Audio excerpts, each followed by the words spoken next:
ఓం గురుభ్యో నమః. హ్మ్. నా గురించి నేను ఒక్క విషయం చెప్దాం అనుకుంటున్నాను అందరికీ అండి. ఇప్పుడు ఎంతోమంది యూట్యూబుల్లో పెద్ద పెద్ద వాళ్ళు ఎంతోమంది ఉన్నారు.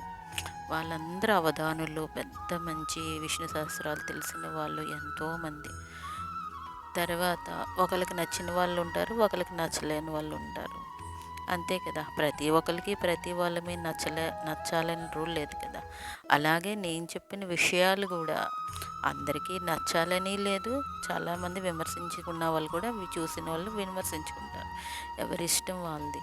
మనం ఎప్పుడు చూసినా పాజిటివిటీగా వెళ్తున్నప్పుడు ఒకళ్ళ వైపు మనం చెయ్యి చూపించినప్పుడు 4 వేలు మన వైపు కూడా చూపిస్తూ ఉంటాయి. అది ఎప్పుడు మనం గుర్తుపెట్టుకోవాలి. ప్రతి ఒక్కళ్ళ దగ్గర నుంచి మంచి తెలుసుకుంటూ మిగతావి ఏమన్నా మనకు నచ్చలేని విషయాలంటే, ఆహా! ఆయన ఇలా చెప్పారా? ఈయన ఇలా చెప్పారా? ఆహా! దీనికి అంతరార్థం ఏదో ఉండుంటుంది అని వదిలేయడమే. ప్రతీదీ కూడా నిజంగా. అలా ఎప్పుడు మనం పాజిటివిటీతో వెళ్తూ ఉంటామో, మన మనసు ఎప్పుడు చూసినా మంచి ఆలోచనలతో ఉంటుందండి.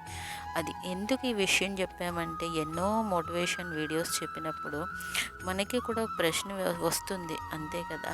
మన జీవితంలోని కూడా, నా జీవితంలోని కూడా, నేను కూడా ఎదురుపడిన ఎన్నో సమస్యలకు ఉంటేనే కానీ ఎవరు కంటే అంత డెప్త్గా చెప్పుకోవడం ముందుకు వెళ్ళలేము. ఎందుకంటే ఆడవాళ్ళు చాలా చాలా చాలా సున్నితంగా ఉంటారు.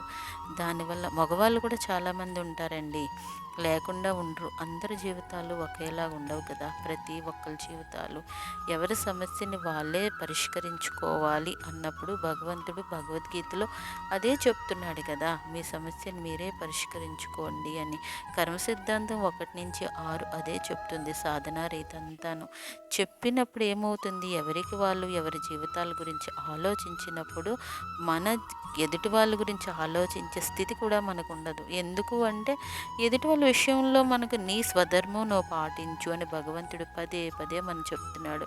నీ ఇంటిలో నీ స్వధర్మాన్ని నువ్వు పాటించగలిగినప్పుడు పరధర్మం చాలా చాలా గొప్పదే. కానీ ఆ పరధర్మాన్ని పట్టుకొని అవసరం వాళ్ళు ఉంటే కానీ హెల్ప్ చేయలేనప్పుడు వాళ్ళ ఇండివిజువల్ విషయాల్లోకి వెళ్ళిపోయి నువ్వు అనవసరంగా అందులో వేలు పెట్టద్దు. ఆ పరధర్మం నీకు వదిలేయని భగవంతుడే చెప్తున్నప్పుడు మనమెంతండి. మన ఇంట్లో విషయాలు, మన యొక్క ఆలోచన భగవంతుడు ఏం చెప్పాడు అని ఆలోచించినప్పుడు పక్క వాళ్ళ గురించి మనకు అవగాహనే రాదండి.